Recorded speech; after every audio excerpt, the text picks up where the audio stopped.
Hello everyone. आज हम बात करेंगे एपिसोड 4 की, जो कि बहुत ही ज़्यादा मोस्ट इम्पॉर्टेंट है। फंडामेंटल एनालिसिस हम क्यों करते हैं किसी भी कंपनी का, इससे हमें क्या फ़ायदा होगा, तो इसके बारे में हम जानेंगे आज। अगर आपको बहुत अच्छे से आता फंडामेंटल एनालिसिस करना तो आप 90% लोगों से आगे हो।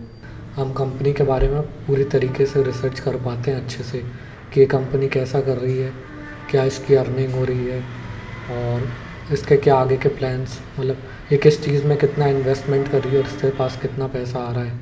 तो हम ये सारी चीज़ें अगर अच्छे से पढ़ेंगे किसी भी कंपनी के बारे में, तो उसको हम बहुत बेहतर अच्छे से जान पाएंगे और उसमें इन्वेस्ट भी अच्छे से कर पाएंगे। तो पहले स्टार्ट करते हैं अंडरस्टैंडिंग ट्रू वैल्यू। तो इसके अलग अलग पॉइंट्स रखे हैं मैंने, फंडामेंटल एनालिसिस हमें क्यों करना चाहिए। तो उसके भी अलग अलग पॉइंट्स है। जैसे फर्स्ट है कि अंडरस्टैंडिंग ट्रू वैल्यू। तो कभी भी कोई स्टॉक या कंपनी होती है तो उसकी ट्रू वैल्यू जानना बहुत ज़रूरी है कि कहीं ये जितना प्राइस होना चाहिए उससे ज़्यादा महंगा तो नहीं है, या जितना प्राइस इसका होना चाहिए उससे कम तो नहीं है सस्ता। जैसे अगर उससे कम होता है तो फ्यूचर में हो सकता है उसका प्राइस बहुत तेज़ी से बढ़े, और जिसकी वैल्यू बहुत हाई चल रही है, जो उसकी एक्चुअल प्राइस होनी चाहिए उससे ज़्यादा चल रही है, तो हो सकता है फ्यूचर में आके वो जाके गिरे। तो अंडरस्टैंडिंग ट्रू वैल्यू मतलब किसी भी शेयर की ट्रू वैल्यू पता करने के लिए हमें फंडामेंटल एनालिसिस करना चाहिए। उसके बाद बात करते हैं long term investment decisions. Long term हम किसी शेयर पे इन्वेस्ट करना चाहते तो हमें फंडामेंटल एनालिसिस करना चाहिए उसके लिए, जिससे हमें उसके बारे में अच्छे से रिसर्च कर पाते हैं और आगे जाके हमें उसी के दम पे प्रॉफिट होता है, अच्छा बेनिफिट होता है। उसके बाद इन्फॉर्म्ड डिसीजन मेकिंग।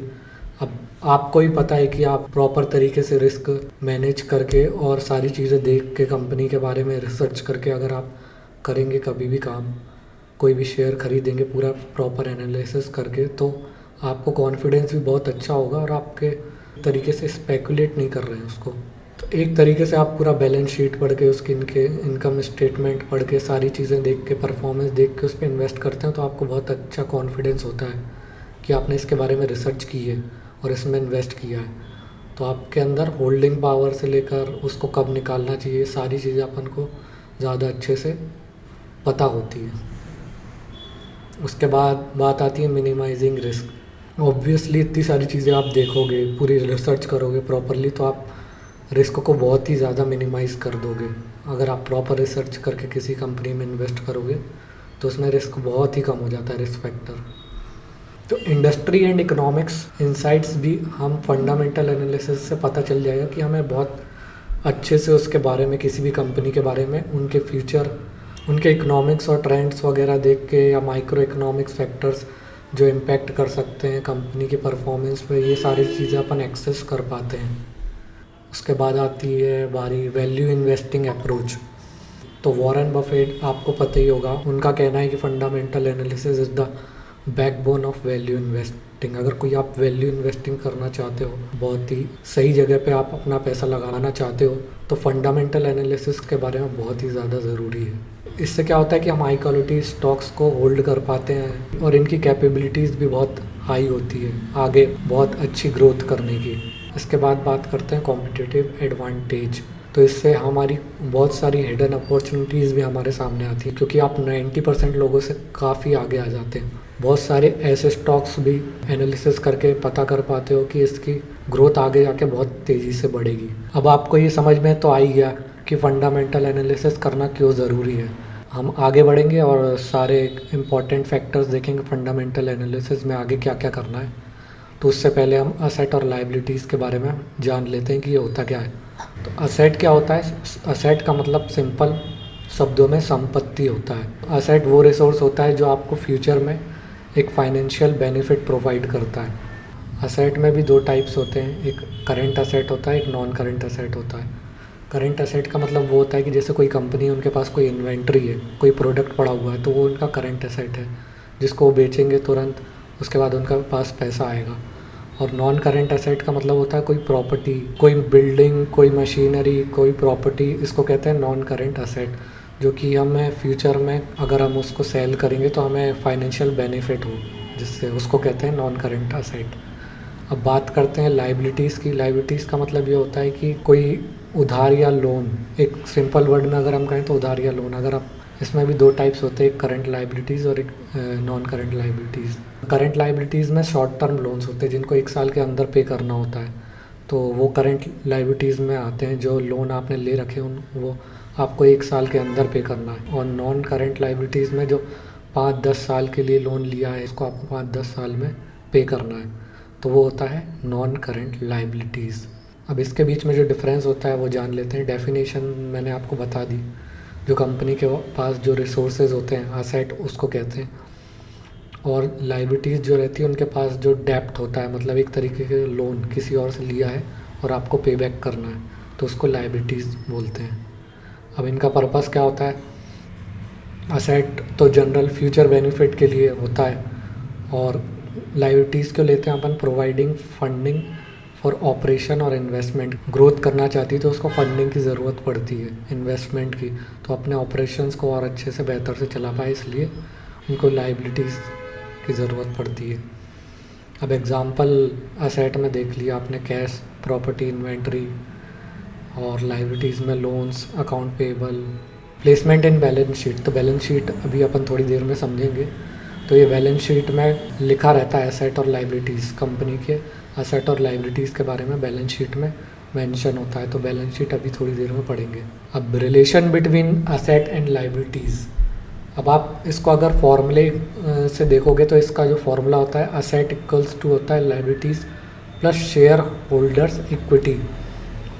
जो शेयर होल्डर्स हैं किसी भी कंपनी के, उनके पास जो इक्विटी है और लाइबिलिटीज़ है, उन दोनों को टोटल करेंगे तो वो उनकी असेट हो जाएगा एक तरीके से।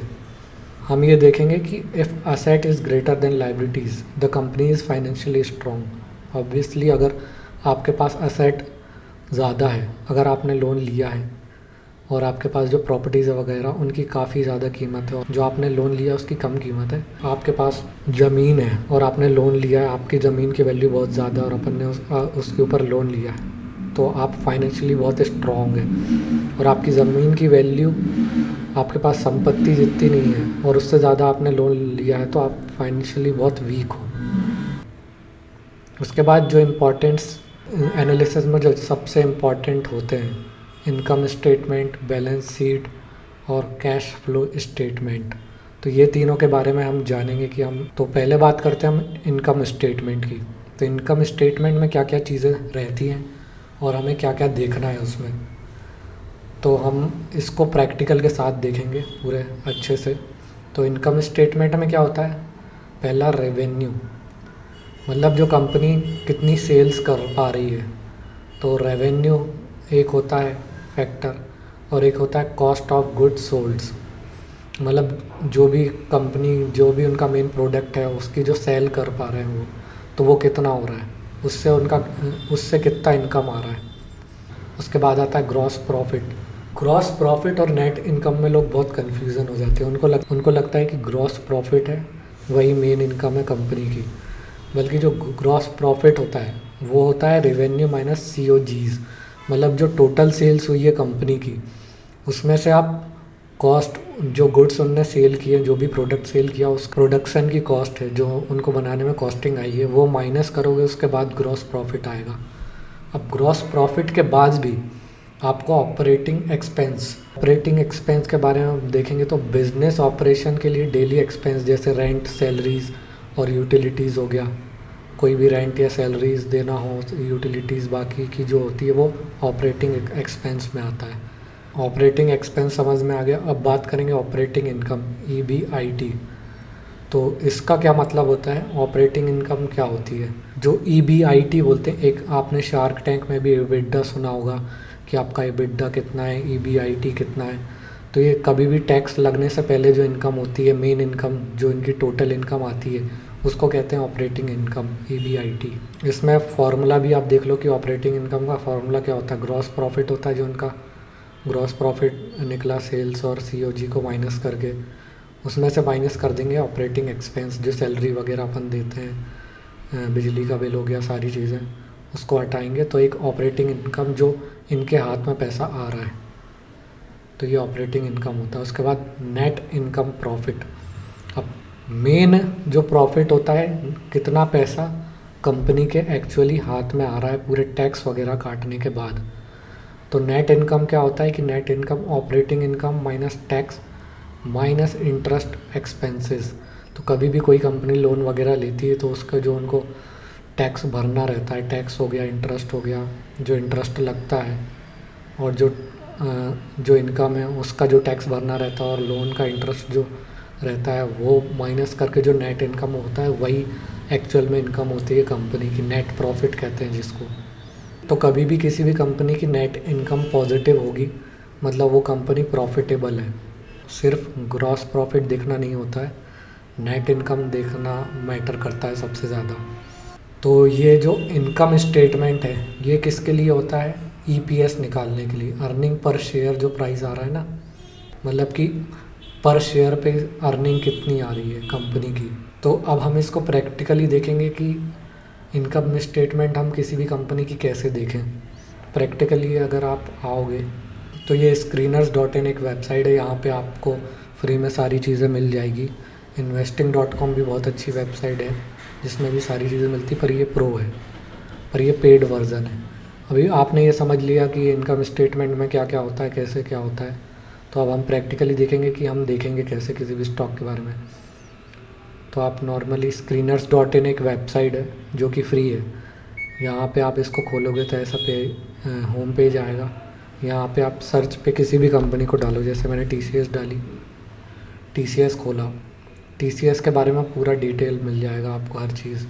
तो इसमें आपको यहाँ प्रो कॉन्स जो इनने एनालिसिस करके डाला है ये देख सकते हो। उसके बाद नीचे आप आओगे, इसमें आपको इनकी पर्टिकुलर कोई भी कंपनी डालोगे इसके जो कंपैरिजन में जो कॉम्पिटिटर्स हैं उनके बारे में भी पता चल जाएगा आपको, उससे कंपैरिजन कर सकते हो आप कि कैसा परफॉर्म कर रही है कंपनी।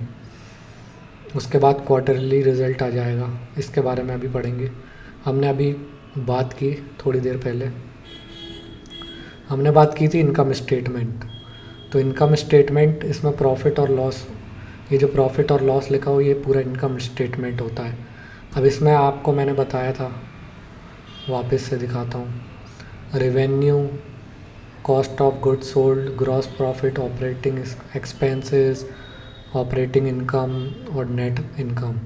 तो ये सारी चीज़ें हमें प्रॉफिट एंड लॉस इस वाले सेक्शन में मिल जाती है। अब सेल्स कितनी हो रही है, अब आप पूरा कंपैरिजन कर सकते हो ईयरली कि 2013 से लेकर 24 तक डेटा डला है।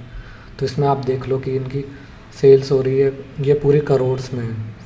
तो अभी सेल्स इनकी देखो कितनी हुई। उसके बाद जो इनके एक्सपेंसेस हैं, material cost, manufacturing cost, employ cost और अदर कॉस्ट, सारे जो एक्सपेंसेस है वो इनने माइनस कर दिए इसमें से।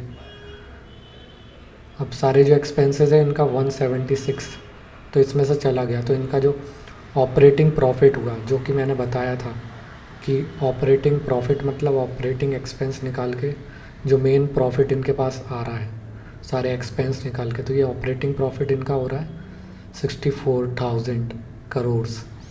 अब उसके बाद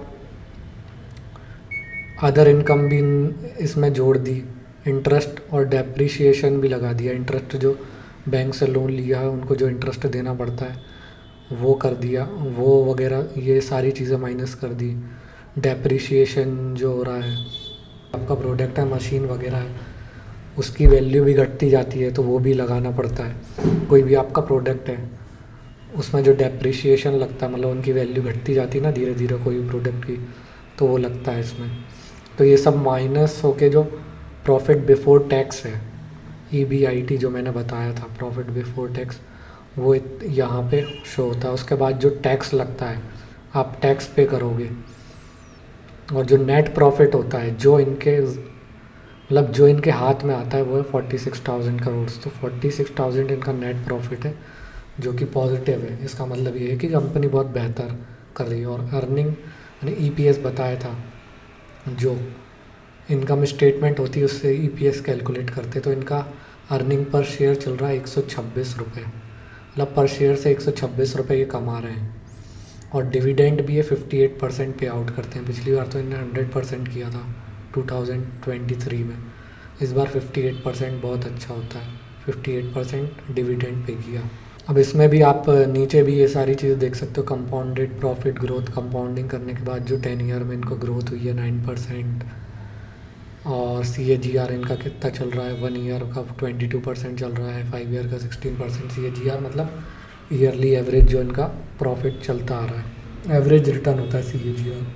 तो आपको इनकम स्टेटमेंट अच्छे से समझ में आ गया होगा, और प्रैक्टिकली आपको कैसे भी किसी भी स्टॉक का इनकम स्टेटमेंट दिखेगा, कहाँ दिखेगा और उसमें क्या क्या देखना है, तो ये आपको समझ में आ गया होगा। अब आगे बढ़ते हैं बैलेंस शीट के बारे में। तो बैलेंस शीट वगैरह आपने सुना होगा नाम काफ़ी। तो इसमें बात करेंगे हम असेट, लाइबिलिटीज़ और शेयर होल्डर्स इक्विटी। तो असेट और लाइबिलिटीज़ मैंने आपको पहले समझा दिया था। करंट असेट क्या होता है, नॉन करंट असेट क्या होता है, current liabilities, non current liabilities. Asset का मतलब संपत्ति होता है, जैसे कि प्रॉपर्टीज़ वगैरह हो गया, और लाइबिलिटीज़ का मतलब होता है लोन्स वगैरह जो है आपके पास। तो नॉन करेंट वाले लॉन्ग टर्म होते हैं सारे, और करेंट असेट मतलब शॉर्ट टर्म वाले होते हैं। तो share holder equity equals to total asset minus total liabilities. जितना भी असेट है माइनस लाइबिलिटीज़ कर दो कि शेयर होल्डर की इक्विटी आ जाएगी, शेयर होल्डर इक्विटी। अब बैलेंस शीट के बारे में हम पहले अच्छे से समझ लेते हैं। तो इससे हमें क्या पता चलता है कि मैंने अभी बताया था कि असेट अगर लाइबिलिटीज़ से ज़्यादा है तो कंपनी मतलब फाइनेंशियली बहुत स्ट्रॉन्ग है, और अगर लाइबिलिटीज़ ज़्यादा है एसेट से तो फाइनेंशियली बहुत वीक है कंपनी। तो कभी भी लाइबिलिटीज़ ज़्यादा नहीं होना चाहिए एसेट से। तो हम यहाँ देखेंगे, मैंने प्रॉफिट और लॉस वाला बताया था। अब इसके नीचे स्क्रॉल करोगे बैलेंस शीट आ जाएगा, screeners.in बैलेंस शीट। अब बैलेंस शीट में आप देखोगे बोरोइंग 9,000 करोड़ की है, रिज़र्व इनके पास इतना पैसा रिज़र्व है अभी, और इक्विटी कैपिटल इनका कितना चल रहा है 362। तो आप बैलेंस शीट में आप देखोगे इनकी टोटल लाइबिलिटीज़ कितनी है, मतलब लोन इनके पास कितना है 161,000 करोड़, और आप टोटल एसेट देखोगे कि उसकी वैल्यू भी उतनी ही है। अब बैलेंस शीट में जैसे TCS में देखोगे तो आपकी बैलेंस शीट में लाइबिलिटीज़ और असेट दोनों की वैल्यू सेम है, मतलब ये पूरा तरीके से बैलेंस्ड है। तो इसका मतलब क्या होता है, टोटल लाइबिलिटीज़ और टोटल असेट की वैल्यू सेम है, मतलब एक तरीके से पूरे तरीके से बैलेंस्ड है ना। लाइबिलिटीज़ ज़्यादा है तो ये भी ठीक माना जा सकता है। तो ये भी अच्छा होता है कि कम से कम आपकी लाइबिलिटीज़ असेट से ज़्यादा तो नहीं है, दोनों बैलेंस्ड हो रखी है बिल्कुल। उसके बाद बात करेंगे हम, अब बात करेंगे कैश फ्लोज़ की। बैलेंस शीट के बारे में जान लिया, बैलेंस स्टेटमेंट बैलेंस शीट हो गया। अब बात करेंगे कैश फ्लो स्टेटमेंट की। कैश फ्लो स्टेटमेंट से ये पता चलता है कि कंपनी के पास कैसे पैसा आ रहा है और कैसे जा रहा है, कहाँ कहाँ जा रहा है। तो cash flow from operating activities की बात करेंगे, जैसे कि सैलरी, रेंट वगैरह जो होता है, ये होता है ऑपरेटिंग एक्टिविटीज़ में, मतलब बिज़नेस एफिशिएंटली रन हो रहा है। और उसके बाद बात करेंगे इन्वेस्टिंग एक्टिविटीज़ की। तो cash flow from investing activities में क्या होता है, अगर ये पॉजिटिव है तो कंपनी असेट सेल कर रही है। कि cash flow from operating activities अगर पॉजिटिव है, इसका मतलब ये होता है कि जो सैलरीज़ वगैरह, जो रेंट वगैरह है, उसमें जो पैसा जा रहा है ये सब पॉजिटिव है, तो इसका मतलब बिज़नेस बहुत एफिशिएंट है। और नेगेटिव है, इसका मतलब ये है कि कंपनी में कैश कम हो रहा है, तो एक नेगेटिव रेड फ्लैग हो गया एक तरीके से। अब यही बात करेंगे cash flow from investing activities. Investing activities मतलब क्या है कि कोई कंपनी अपना एसेट खरीद या बेच रही है, उसके जो ट्रांजैक्शन होते हैं वो पता चलते हैं उससे, या कोई मशीनरी या प्रॉपर्टी को सेल कर रहे हैं वो, तो वो इन्वेस्टिंग एक्टिविटीज़ में आ जाता है कैश फ्लो के। तो इसमें अगर पॉजिटिव है तो इसका मतलब ये है कि कंपनी अपने एसेट बेच रही है, और अगर नेगेटिव है तो इसका मतलब ये है कि कंपनी इन्वेस्टमेंट कर रही है which could be a good for growth. बात करते हैं cash flow from financing activities. कोई लोन लेना या डिविडेंड पे करना तो वो फाइनेंसिंग एक्टिविटीज़ में शो होता है। पॉजिटिव है तो लोन या इन्वेस्टमेंट रिसीव हुआ है, इसका मतलब ये है कि लोन या इन्वेस्टमेंट रिसीव हुआ है। और अगर नेगेटिव है तो लोन रिपे हुआ है एंड डिविडेंड दिया गया है। और जो नेट कैश फ्लो होता है, इसका फॉर्मूला होता है net cash flow is equal to operating cash flow plus investing cash flow plus financing cash flow. तो जो नेट कैश फ्लो बताता है कि कंपनी सरप्लस में या डेफिसिट में है। तो कैश फ्लो स्टेटमेंट ये बताता है। आप कैश फ्लो देखोगे आप ऑपरेटिंग एक्टिविटीज़ 2024 का पॉजिटिव है, मतलब सारे सैलरी वगैरह बहुत बिजनेस एफिशिएंटली ग्रोथ कर रहा है। सारी चीज़ आप देखोगे इसमें सब कुछ पता चल जाएगा अपने कि फेस असेट इनने परचेज भी किया है, इन्वेस्टमेंट ली है, इन्वेस्टमेंट सोल्ड भी किया है, जितना लिया नहीं उससे ज़्यादा सोल्ड भी किया है। तो आप नीचे आप देखोगे इसको तो इसके बारे में सब पता चल जाएगा। अब ये नेगेटिव इसका मतलब डिविडेंड पे किया गया है, आप देखोगे डिविडेंड और लोन वगैरह पे किया होगा। इनने लोन तो पे नहीं किया बिल्कुल भी। ये देखो इनने डिविडेंड दिया है माइनस, मतलब 25,000 करोड़ तो इनने डिविडेंड ही दिया है। तो नेट कैश फ्लो देखोगे आप पॉजिटिव है, जो कि बहुत अच्छी बात होती है। तो आपको ये तीनों चीज़ बहुत अच्छे से समझ में आई गई होगी। इनकम स्टेटमेंट, बैलेंस स्टेटमेंट या balance sheet, cash flow statement. अब हम बात करते हैं रेशियो की, कुछ मेन रेशियो जो कि बहुत सुनने को मिलते हैं। अब बात करते हैं शेयर होल्डिंग पैटर्न। अगर कभी भी प्रमोटर के पास कम रहता है और पब्लिक के पास ज़्यादा परसेंटेज होता है इक्विटी या शेयर का, तो इसका मतलब ये होता है कि वो ज़्यादा सीरियस नहीं है अपनी कंपनी में और इतना ज़्यादा वो उस पर ध्यान भी नहीं दे पाएगा। तो प्रमोटर जो होते हैं उनके पास जो शेयर्स हैं उससे पता चलता है कि कंपनी कितनी सीरियस है अपने काम को लेके। तो यहाँ से आप देख सकते हो कि एफ आई आईज़ में कितना है, डी आई आईज़ के पास कितना परसेंटेज है इसका। और अब बात करते हैं रेशियोज़ की, जो इम्पोर्टेंट रेशियोज़ होते हैं। जैसे पी ई रेशियो होता है, price to earning. P E ratio देखो 32। तो पी ई रेशियो कभी भी ज़्यादा होता है मतलब कि ओवर वैल्यूड है, 32 है इसका। और कभी भी बहुत कम होता है पी ई रेशियो, उसका मतलब होता है अंडर वैल्यूड है। अब यहाँ आपको अलग अलग रेशियो मिल जाएंगे तो इसके बारे में मैं बता देता हूँ अच्छे से कि stock P E ratio, P E ratio क्या होता है। पी रेशियो मार्केट में स्टॉक की प्राइस को कंपनी के अर्निंग से कंपेयर करता है। अगर पी हाई है तो स्टॉक ओवर प्राइस्ड हो सकता है, और अगर पी कम है तो स्टॉक का प्राइस अंडर वैल्यूड है। तो अगर आप किसी भी कंपनी से कंपेयर करोगे दूसरी इनकी जो कंपनीज हैं, जैसे यहाँ पीयर कंपैरिजन है, इसमें से अगर इनके कंपैरिजन में इसका पी रेशियो कम है मतलब ये इसकी ये ओवर वैल्यूड नहीं है, इसका प्राइस थोड़ा ठीक चल रहा है। जैसे इनमें से सबसे कम किसका है पी रेशियो, विप्रो का है। जितना कंपनी कमा पा रही है और जितनी प्राइस चल रही है स्टॉक में उसकी, तो ये उसका रेशियो होता है। कहीं ऐसा ना हो कि कंपनी भाई जितना कमा नहीं रही है उतना इसका स्टॉक प्राइस हाई जा रहा है, तो उसमें पी रेशियो बहुत अगर ज़्यादा हाई है इसका मतलब ये है कि बहुत ओवर प्राइस्ड है उसकी वैल्यू, वो कभी ना कभी बहुत तेज़ी से गिरेगा। तो इसकी पी रेशियो 32 चल रहा है जैसे टी सी एस का, तो ये ठीक है फिर भी। और बाकी से कंपेयर आप कर सकते हो, जैसे पीयर कंपैरिजन इसके बाकी के जो रिवेल होते हैं, जो बाकी के कॉम्पिटिटर्स होते हैं, उनके कंपैरिजन में आप देख सकते हो पी रेशियो। तो थोड़ा बहुत थोड़ा सा आई है बट ठीक है, नॉर्मली इनकी रेंज इतनी है। बाकी टेक महिंद्रा थोड़ा ज़्यादा है और ये परसिस्टेंट एस वाइसेस ये तो और ज़्यादा है। तो पी रेशियो मैंने समझा दिया क्या होता है। अब बात होती है बुक वैल्यू। बुक वैल्यू इसकी रियल वैल्यू होती है, मतलब सारे असेट और लाइबिलिटीज़ को हटा दिया जाए पूरा माइनस करके जो टोटल एक्चुअल में अगर कंपनी बंद होती है तो शेयर होल्डर को क्या मिलेगा, कितना मिलेगा। मान लो अगर कंपनी बंद होती तो सारी चीज़ें अगर अपन असेट अपने सारे बेच दिए और लाइबिलिटीज़ पे कर दी, तो एक्चुअल में जो वैल्यू आएगी तो वो होती है बुक वैल्यू। तो इसका मतलब ये होता है कि अगर कंपनी बंद हो जाती तो शेयर होल्डर को कितना पैसा मिलेगा। इसका करेंट प्राइस 4,274 है। तो इसके असेट और लाइबिलिटीज़ को हटा दे, असेट को बेच दोगे सारे और लाइबिलिटीज़ सारी पे कर दोगे, तो आपकी जो वैल्यू बचेगी वो 281 इसकी रियल वैल्यू है, बुक वैल्यू। मतलब सारी चीज़ें हटा के अगर कंपनी बंद हो जाती है तो शेयर होल्डर को 280 रुपये मिलेगा 4,000 की जगह। अब बात करते हैं डिविडेंड यील्ड की। तो डिविडेंड यील्ड के बारे में जानते हैं। डिविडेंड का मतलब ये होता है एक तरीके से बोनस होगा। कंपनी अगर प्रॉफिट कर रही है तो वो डिविडेंड देगी, जिससे आप उनकी कंपनी में और बने रहें। लॉन्ग टर्म इन्वेस्टर को डिविडेंड दिया जाता है जिससे वो उस कंपनी में इंटरेस्टेड रहें, उसके शेयर्स बेचे ना, उनके साथ रहें, इसलिए डिविडेंड दिया जाता है कंपनी द्वारा। तो डिविडेंड यील्ड क्या होता है, पर शेयर की मार्केट प्राइस के हिसाब से कंपनी कितना डिविडेंड दे रही है। तो डिविडेंड यील्ड ये बताता है 1.30। तो इसका डिविडेंड यील्ड काफ़ी ठीक है 1.30। अगर बहुत हाई डिविडेंड यील्ड होता है इसका मतलब ये भी हो सकता है कि कंपनी स्ट्रगल कर रही है और वो आपको डिविडेंड इसलिए दे रही है कि आप उन कंपनी में बने रहें।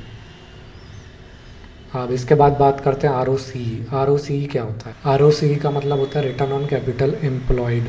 आर ओ सी रेशियो जो है वो ये दिखाता है कि कंपनी अपना कैपिटल, मतलब जो इसकी इक्विटी प्लस लाइबिलिटीज़ है, जो लोन लिया हुआ है, जो उसका इक्विटी है, इन्वेस्टमेंट है, उसको कितने अच्छे से यूज़ कर रही है प्रॉफिट बनाने के लिए। तो ये रेशियो वो बताता है। आप जैसे कि आप इसका देखो 64%, तो इसका मतलब ये हुआ कंपनी अपने कैपिटल का 64% प्रॉफिट बना रही है।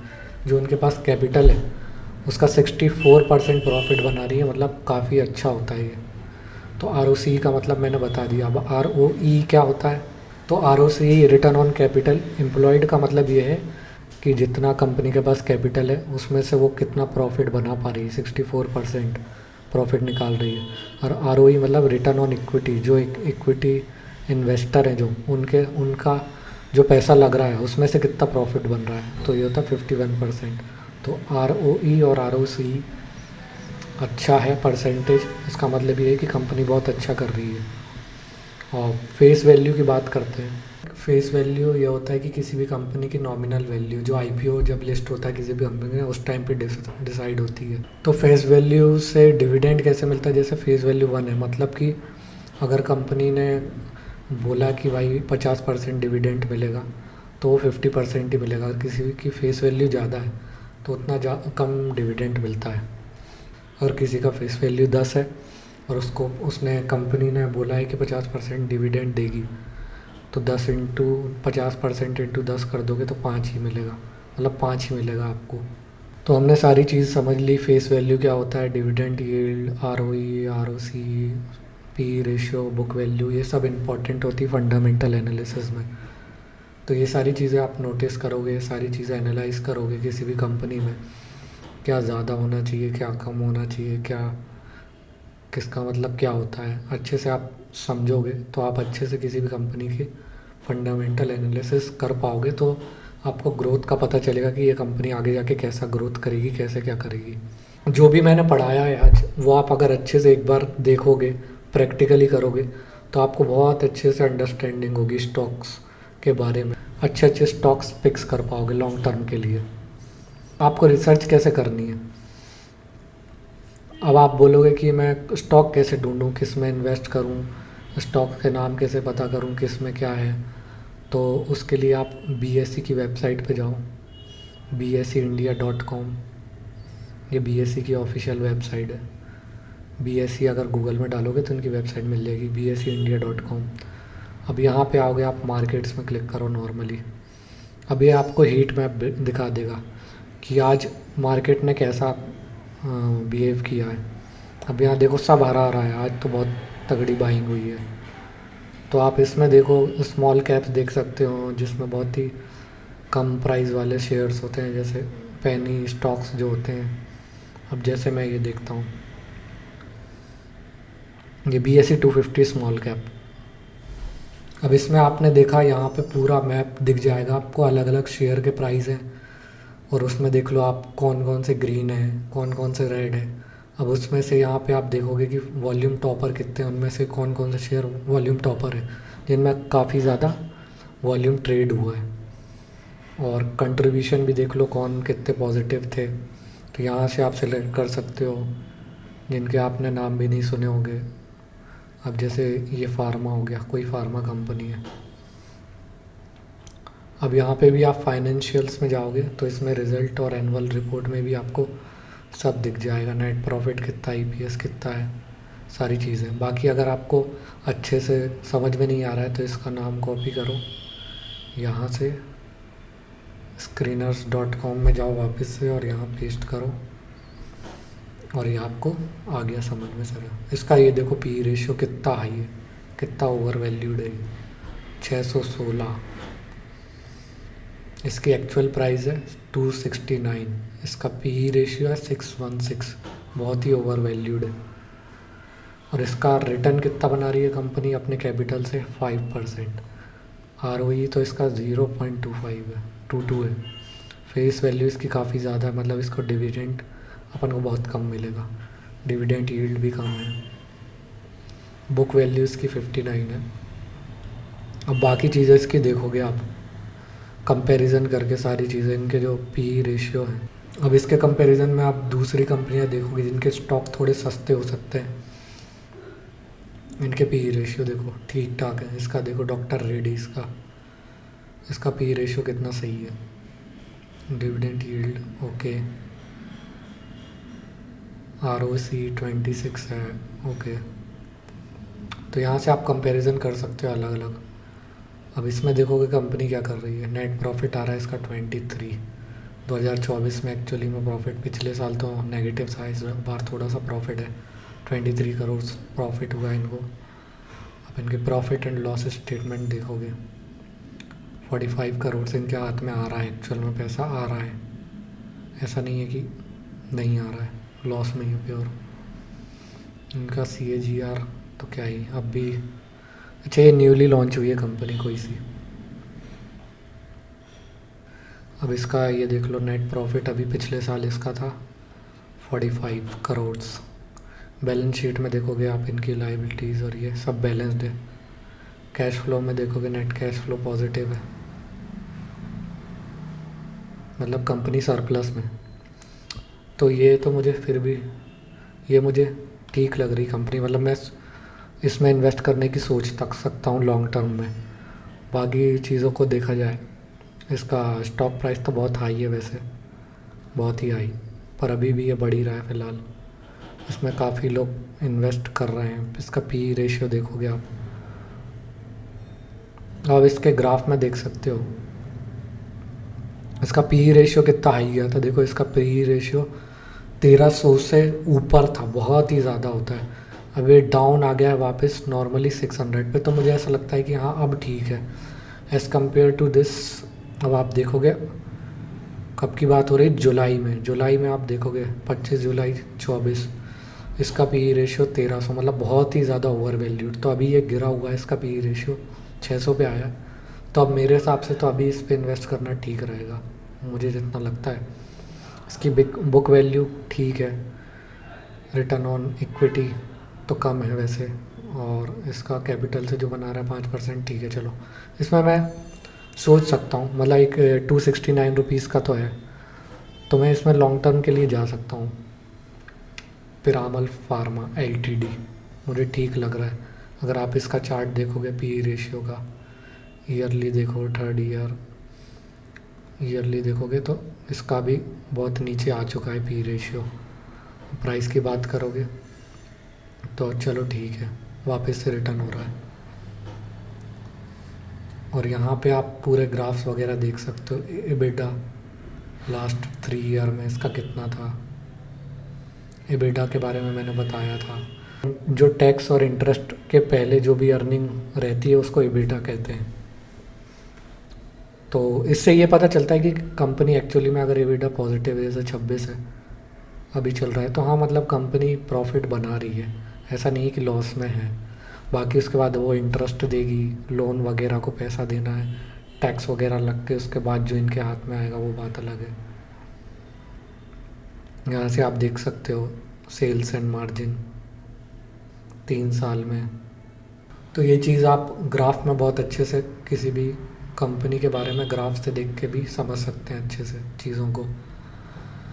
तो होपफुली फंडामेंटल एनालिसिस आपको बहुत अच्छे से समझ में आया होगा।